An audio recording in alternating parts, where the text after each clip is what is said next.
Bem-vindo ao Podcast Fronteira. A mensagem que vais ouvir foi pregada em nossa igreja na cidade do Porto, em Portugal. Nossa oração é para que sejas abençoado por essa palavra. O tema da nossa pregação nessa manhã, da nossa mensagem, é Vence a Incredulidade.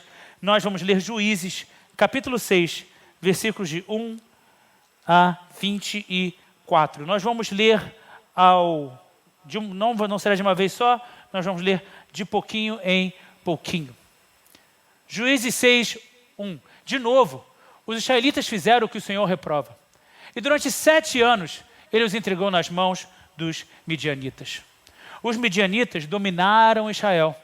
Por isso, os israelitas fizeram para si esconderijos nas montanhas, nas cavernas e nas fortalezas. Sempre que os israelitas faziam as suas plantações, os midianitas, amalequitas e outros povos da região a leste deles as invadiam. Versículo 6. Por causa de Midian, Israel empobreceu tanto que os israelitas clamaram por socorro ao Senhor. Quando os israelitas clamaram ao Senhor por causa de Midian, ele lhes enviou um profeta que disse: assim diz o Senhor, o Deus de Israel: tirei vocês do Egito, da terra da escravidão. Eu os livrei do poder do Egito e das mãos de todos os seus opressores. Expulsei-os e dei a vocês a terra deles. E também disse a vocês: eu sou o Senhor, o seu Deus. Não adorem os deuses dos amorreus em cuja terra vivem, mas vocês não me deram ouvidos. Amém. Até o versículo 10 por enquanto. Essa passagem é o início da história de Gideão. E nós vemos aqui Israel passando por um momento muito complicado. A Bíblia declara que Israel empobreceu tanto que os israelitas clamaram por socorro ao Senhor. Todas as suas plantações eram invadidas, tudo que eles faziam era saqueado. E Israel estava ali a passar por um tempo debaixo do jugo dessas outras nações. Me chama a atenção, ao ler o início dessa passagem, que a Bíblia diz que por causa de Midian, os israelitas clamaram por socorro ao Senhor. Aqui a Bíblia nos mostra a dureza do coração. Foi necessário que Israel empobrecesse de tal forma para que aí então os israelitas: Senhor, vamos orar, vamos clamar a Deus. Deus nos livrou no passado, Ele fez grandes coisas. Quem sabe Ele não faz de novo agora também? Foi necessário tamanha dificuldade, como nós lemos aqui, versículos 1 a 3, sempre que os israelitas faziam suas plantações, midianitas, amalequitas e os outros povos da região as invadiam. Durante 7 anos ele, o Senhor, entregou os israelitas nas mãos dos midianitas, porque fizeram o que o Senhor reprova. Israel é povo de Deus. Israel é o povo que o Senhor escolheu para chamar de meu povo. E Deus fez com Israel uma aliança em que o Senhor disse: eu serei o seu Deus e vocês serão o meu povo. Toda aliança do Senhor é ao redor disso, desse pertencimento que há de existir entre nós e o Senhor. E pela graça dele, que ele se permite pertencer a nós. Ele permite que nós o chamamos de meu Pai, meu Deus, meu melhor amigo. Ele nos permite chamá-lo de nosso. Mas nós pertencemos ao Senhor. Então nós vemos aqui o Senhor clamando o que é seu, e tão bom e tão amoroso, que nos permite chamá-lo de meu. Que direito tenho eu de chamar Deus de meu? Nenhum. Eu sou criatura, Ele me criou, Ele nos criou. Do Senhor é a terra e tudo que nela há, é o que diz a palavra do Senhor. Ele pode chamar todas as coisas de suas.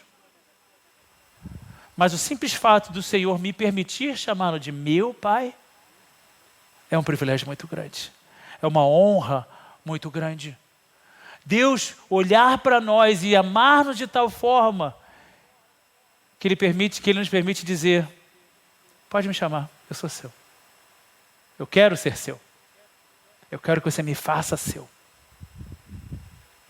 Mas os israelitas, povo de Deus, estavam tão distantes que por 7 anos sofreram e empobreceram tanto que clamaram por socorro ao Senhor. Deus olhava para os israelitas e só via o coração deles completamente distante. Deus olhava para os israelitas e via ali um povo obstinado, de coração duro, distantes ao ponto de passarem 7 anos sob um jugo. E aí então lembrarem: existe um Deus. Eles tinham o templo. Nós estamos aqui. Qual é o livro que nós estamos lendo? Quando acontecem os juízes? Que período é esse dos juízes? O povo é liberto do Egito, atravessa o deserto por 40 anos, entra e assume a terra prometida. E aí Deus dá às tribos, às sociedades, às comunidades locais, juízes que cuidariam, juízes que os ensinariam, juízes que seriam voz de Deus para aquele povo. Deus faz dos juízes um canal entre ele e o povo, para que o Senhor os pudesse guiar. Quais são alguns juízes que nós temos na Bíblia? Alguns dos mais conhecidos. Gideão. Quem mais? Tem uma juíza mulher, Débora. Isso, muito bem. Tem um juiz que foi muito forte. Eu fiquei com medo de alguém responder. Hércules. No que ninguém falou nada, eu falei: meu Deus do céu. Sansão. Quem mais? Quem foi o último juiz de Israel? Sumo sacerdote e profeta. Samuel. Nós temos diversos juízes e juízas que levaram o povo, que guiaram o povo. O tempo dos juízes é o início, isso é importante nós entendermos, é o início da ocupação da terra prometida. O Egito está logo aqui atrás. O milagre do Mar Vermelho está aqui. O milagre de Jericó está aqui. O milagre do sol parar, quando Josué declarou que assim o fosse, está aqui, está logo aqui. E eles já estavam tão distantes de Deus, que por 7 anos eles sofreram na mão de todos os povos ao redor deles. Quantas vezes nós não fazemos o mesmo? Quantas vezes Deus não atua nas nossas vidas, move nos nossos corações, vem com o seu Espírito Santo e a gente se acaba de chorar e se entregar na presença dEle. E chega segunda, terça, quarta-feira, a gente já está de volta. As mesmas atitudes, mesmos pensamentos, mesmos palavrões, mesmas mentiras, mesmos erros. O que Deus fez está logo ali. Querida, a gente se reúne 2 vezes por semana aqui na igreja. Em cultos de 1h30, 3 horas por semana. Você tem 168 horas na sua semana. 3 dessas você passa na igreja. O que você faz com as outras 165? Como você vive as outras 165? O que o Senhor tem visto em mim? O que o Senhor tem visto nos meus dias? O que o Senhor tem visto nas minhas decisões? Quando a Bíblia declara que Ele sonda e conhece o nosso coração, esquadrinha os nossos pensamentos para saber se há em nós algum caminho mau, ou, dependendo da versão da Bíblia que você use, se há em nós algum caminho ansioso. O que o Senhor tem visto em mim? Israel clama a Deus e o Senhor responde: eu tirei vocês do Egito, lá atrás, aqui do lado da terra da escravidão. Os livrei do Egito das mãos de todos os seus opressores. Expulsei os opressores e dei a vocês a terra deles. E também disse a vocês: eu sou o Senhor, o seu Deus. Não adorem os deuses dos amorreus em cuja terra vivem, mas vocês não me deram ouvidos. Por que não? Por que Israel não deu ouvidos a Deus? Uma pergunta quase que retórica: é melhor dar ouvidos a Deus? Sim ou não? Nós estamos na igreja, o que se espera que a gente vai falar sim. Agora não me responde não, responde só no seu coração. Você sempre dá ouvidos a Deus?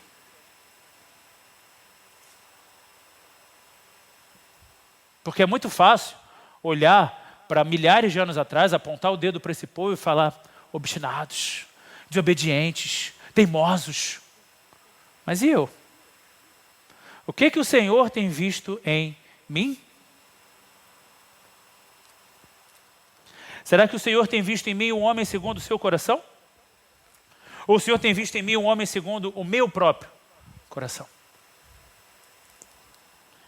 Que decisões eu preciso tomar? Os israelitas continuaram desobedecendo, desobedecendo, desobedecendo, desobedecendo. Eles chegaram a um ponto para eles sem volta. Como é que a gente sai desse problema? Como é que eu volto? Como é que eu volto ao melhor que Deus tinha separado para nós? Em nome de Jesus, não deixe chegar a um ponto sem volta. Não deixe que a sua vida chegue a um ponto sem volta. Não se permita estar tão distante que você não consegue ver o caminho de volta. Nós sabemos que o nosso Deus é um Deus de graça, um Deus que perdoa, um Deus que é conosco, que tem prazer em estar conosco, que nos prometeu: estarei convosco até a consumação dos séculos, ou em português mais atual, estarei com vocês até o fim dos tempos. Ele quer estar conosco. Nós sabemos que quando nós tropeçamos, se cairmos, podemos pedir graça e misericórdia a Ele, e Ele vem e nos socorre. Mas existe uma passagem em Hebreus. Ora, para aqueles que uma vez foram iluminados, provaram o dom celestial, tornaram-se participantes do Espírito Santo, experimentaram a bondade da palavra de Deus e os poderes da era que há de vir, mas caíram. É impossível que sejam reconduzidos ao arrependimento, pois para si mesmos estão crucificando de novo o Filho de Deus, sujeitando a desonra pública. Você consegue entender o que essa palavra diz? Você consegue entender o que essa passagem diz? Essa passagem diz que, para aqueles que foram iluminados, todos nós recebemos a luz do Senhor. Até cantamos aqui hoje: vou iluminar a luz do Senhor. Provaram o dom celestial. O que é um presente de Deus? Acabamos de sair de Pentecostes. O que é o presente de Deus para nós? O Espírito Santo. Provaram o Espírito Santo. Tornaram-se participantes desse Espírito Santo.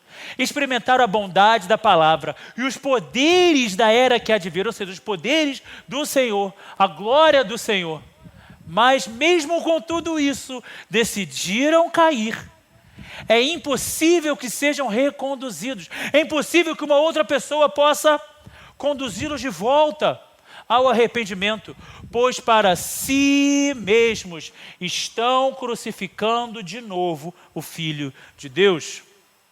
Essa passagem diz, olhe para mim, essa passagem diz que Deus não pode resgatar? Sim ou não? Não. Essa passagem diz que pela decisão individual, pessoal de cada um, eles se colocam indisponíveis a serem reconduzidos, pois para si mesmos estão crucificando de novo o Filho de Deus. É uma decisão. Ser crente é uma decisão, tal como não ser também é. Ser crente é uma decisão, deixar de ser também é. Pastor, então uma pessoa que se desvia, eu não posso mais orar por ela? Nunca disse isso. A gente vai fazer o nosso papel. E qual é o nosso papel? Qual é a missão da igreja? Orar, pregar o Evangelho, ide pelo mundo e pregar o Evangelho a toda criatura. Porque Deus amou o mundo de tal maneira que deu o seu Filho unigênito para que todo aquele que nele crê. Decisão pessoal. E o que não crê? Todo aquele que nele crê não pereça, mas tenha a vida eterna. E o que não crê? Vai perecer. Condenação, a morte eterna. Agora, existem aqueles que decidem, eu quero. E aí, com o tempo, por mais diferentes que forem as razões, passo a decidir, não quero mais. A gente tem a parábola do semeador. O semeador sai a semear e joga as sementes. Algumas sementes caem em terra pedregosa, outras sementes caem numa terra com espinhos, outras caem numa terra rasa e vêm as aves e levam embora. Ainda há algumas sementes que caem em terra boa e dão muito fruto, a 30, 60 e 100 por um. A terra boa dá muito fruto. 30, 60 e 100 por um. Dá muito fruto. Agora, a terra que não é boa, não permanece. Não continua. A semente não tem opção. Qual é o papel da semente? Germinar, no caso. A semente é semeada. O papel dela é germinar. Assim como o nosso papel é pregar. Quem vai receber, a terra que vai receber a pregação do Evangelho, os corações que vão ouvir, é que vão decidir se querem ou se não querem. E, infelizmente, e não há nada mais triste do que isso. Alguém que provou, experimentou, tornou-se participante, viveu os poderes da era que há de vir, mas decidiu cair. Decidiu se afastar. Decidiu se desviar. Decidiu se perder. Não há nada mais triste do que um crente que decide se perder. Não há nada mais triste do que alguém que tem todas as oportunidades de viver o melhor de Deus, mas escolhe, decide não viver. Pecado é decisão. A palavra pecado significa literalmente desvio ou rebelião. O pecado é uma decisão. A pessoa decide pecar. Não existe alguém que peca sem querer. Eu lembro uma vez, eu era adolescente, estava na igreja, graças a Deus. Num culto jovem, estava o pastor dos adolescentes pregando. E olha, eu vou te falar, não era nem pastor, era o líder dos adolescentes. Pensa numa pessoa com a palavra dura. Acho que ele foi ali apóstolo, ele foi discípulo de Paulo, diretamente ali discípulo de Paulo. Pensa numa pessoa dura para pregar. Toda pregação, todo culto de adolescente terminava em oração por arrependimento. E todo mundo ia lá na frente pedir perdão para Deus. E uma vez ele falou uma coisa que é um exemplo bobo, mas principalmente para um adolescente, aquilo, sabe quando a ficha cai? Ele falou, cara, não existe uma pessoa que está andando na rua, o cara está andando na rua, aí passa uma mulher do lado dele, ele piscou, meu Deus, pequei. Não. Ele decidiu olhar de novo, decidiu prestar atenção, decidiu pensar, decidiu imaginar, e aí pecou.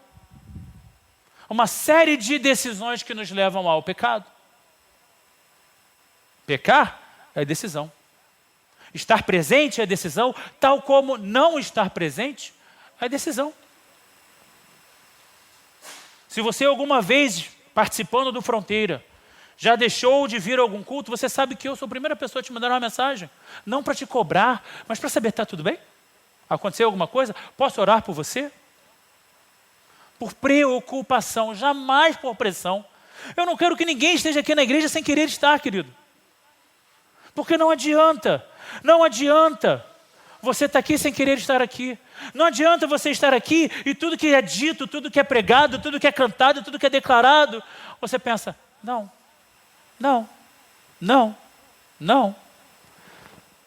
Certa vez eu fui fazer um gabinete com um rapaz que estava começando a visitar a nossa igreja nos Estados Unidos. Ele tinha sido enfermeiro, ele era enfermeiro e havia servido por 3 tours no Iraque e no Afeganistão. Não preciso nem dizer que ele era muito traumatizado. Seria enfermeiro no campo de batalha. Ele trouxe muitas dúvidas e eu ia respondendo as dúvidas dele, até o momento em que ele parou de perguntar e começou a debater, começou a discordar. Aí eu falei para ele, eu vou tirar todas as suas dúvidas, mas se você quiser debater, você procura alguém do seu nível para debater com você. Eu não vou debater com você. Não se debate a verdade. A verdade, ela é a verdade. A verdade a gente ensina, a verdade a gente aceita e a verdade a gente segue. Se você quiser vir com mentiras para debater a verdade, você não tem nem aonde ficar em pé para poder debater comigo. Então, desculpa, eu não debato, eu não discuto. Eu, Tiago, posso discutir, posso debater, fiz aula de argumentação, fiz faculdade de Direito, posso argumentar com qualquer pessoa, querido. Mas a Bíblia, não vou argumentar, não vou debater Bíblia, não vou discutir Bíblia. Bíblia é verdade. Se a Bíblia diz que, no princípio, Deus criou os céus e a terra, Deus criou os céus e a terra. Se a Bíblia diz que foram em 6 dias e no 7º o Senhor descansou, foi em 6 dias e no 7º ele descansou. Ah, mas um dia para o Senhor é como 1000 anos e 1000 anos é como um dia. Amém. Mas a Bíblia diz 6 dias. Então eu vou crer no que a Bíblia diz. Ah, pastor, você realmente acredita que um homem com a sua família passou centenas de anos construindo um grande barco, onde ele reuniu todos os animais do mundo, em pares, e aí então todos os animais foram salvos? Acredito, porque a Bíblia diz que foi assim. Não apenas acredito, como a Bíblia fala que nós somos batizados na água para a salvação, tal como a humanidade foi salva através da água. E a Bíblia diz num total de 8 pessoas, Noé e a sua família, foram salvos através da água. Por isso o batismo é nas águas.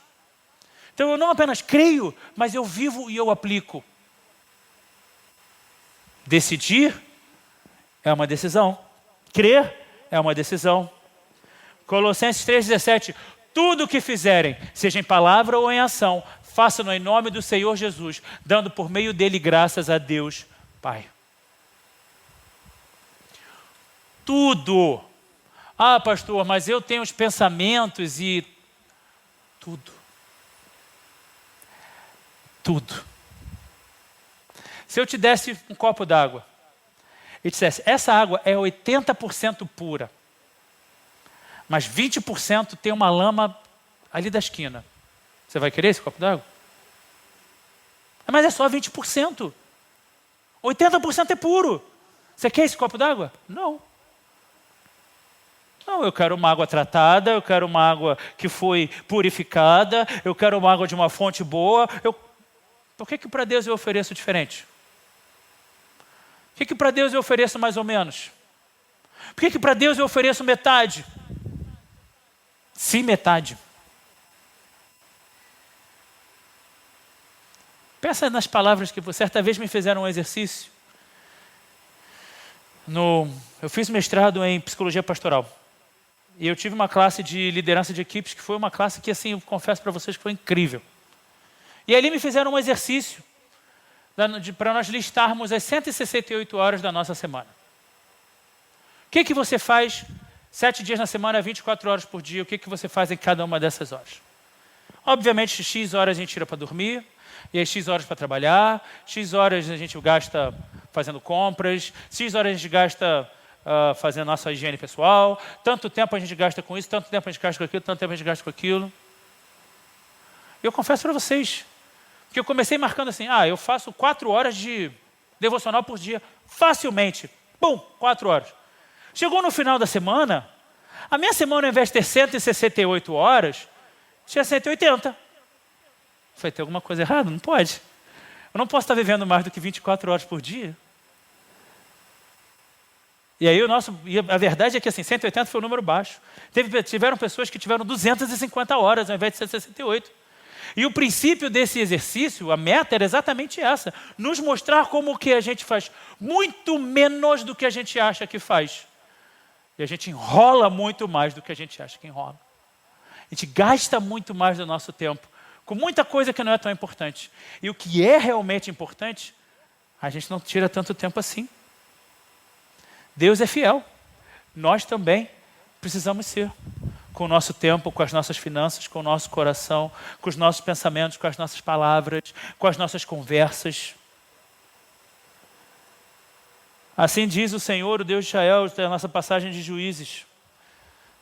Eu fiz tudo isso. E disse para vocês, eu sou o Senhor, o seu Deus. Não adorem os deuses da terra que vocês vivem, mas vocês não me deram ouvidos. Por que não? Por que Israel não deu ouvidos ao Senhor?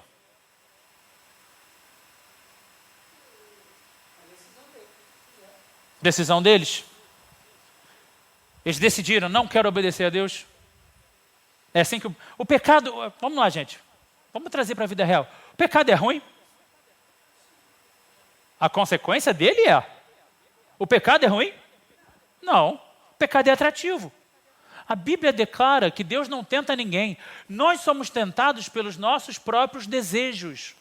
Desculpa, esqueci uma palavra. Maus desejos.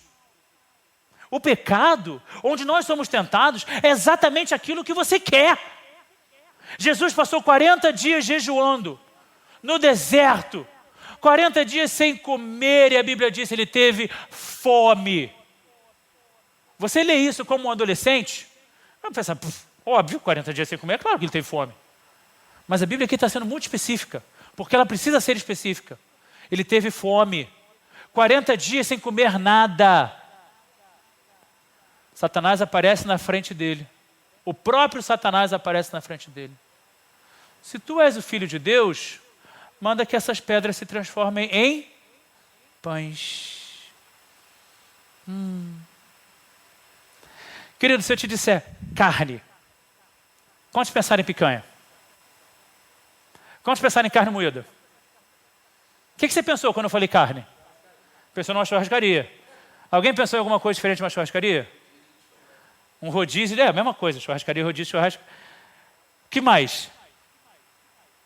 Cada um de nós pensou num prato diferente, pensou numa carne diferente, pensou num paladar diferente, num cheiro diferente. Quando Satanás fala para Jesus, manda que essas pedras se transformem em pães, o que você acha que Jesus pensou? Aí você vai pensar naquela sua própria preferência. Pastor, ele pensou naquele fular maravilhoso. Ele pensou naquela bola de Berlim. Ele pensou naquele pão delicioso, não sei aonde que tem, fermentação natural. Ele pensou naquilo que ele queria. Fome. O pecado não é ruim. As consequências dele são desastrosas, trágicas. O salário do pecado é a morte. Mas o pecado é exatamente aquilo que você quer fazer. Que você sabe que não pode, você sabe que não deve, você sabe que é um mau desejo. Tal como os israelitas sabiam que era ruim desobedecer a Deus, gente. De novo, Jericó estava ali atrás. O Mar Vermelho aberto, o Rio Jordão aberto, o sol parando, a consagração deles a Deus, isso tudo estava ali fresco na memória. Eles sabiam que era ruim não dar ouvidos a Deus, mas eles escolheram o que eles quiseram. A quem eu tenho buscado satisfazer? A quem eu tenho buscado satisfazer? Eu tenho buscado satisfazer a Deus? Ter uma vida santa? Ser luz no meio da escuridão? Abdicar de tudo aquilo que me afasta de Deus? Ou de vez em quando sim, de vez em quando... pastor, de vez em quando eu quero fazer a minha vontade, né? De vez em quando eu quero arrumar uma razão para fazer o que eu quero fazer. O amar a Cristo só é genuíno se nós o seguirmos a todo custo. Deus não aceita corações divididos. O próprio Senhor fala isso. Que existem pessoas que são quentes, estão próximas de Deus. Existem pessoas que são frias, que estão distantes de Deus. E existe o morno. Vocês já são crentes há bastante tempo. O que o morno quer dizer? O que Deus faz com o morno? Vomita. O morno o enoja. O crente morno para Deus é... não consigo lidar. Não desce. Não entra. Não é aprovado. O amar a Cristo é genuíno se nós o seguirmos a todo custo.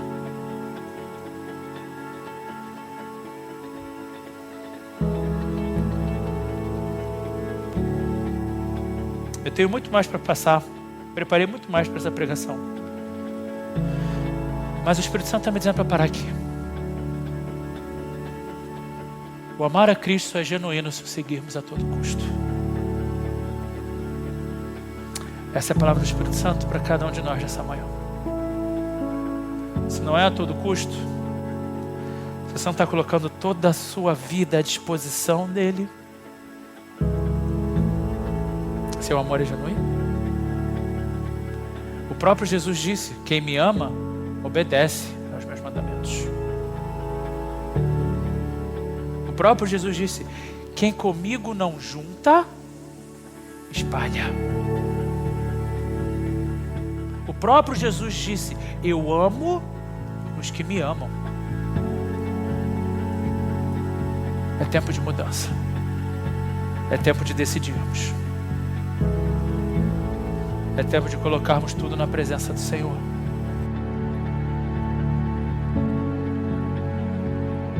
Saiba mais sobre nós. Visita nosso site fronteira.church ou descarrega nossa app Fronteira. Que Deus te abençoe.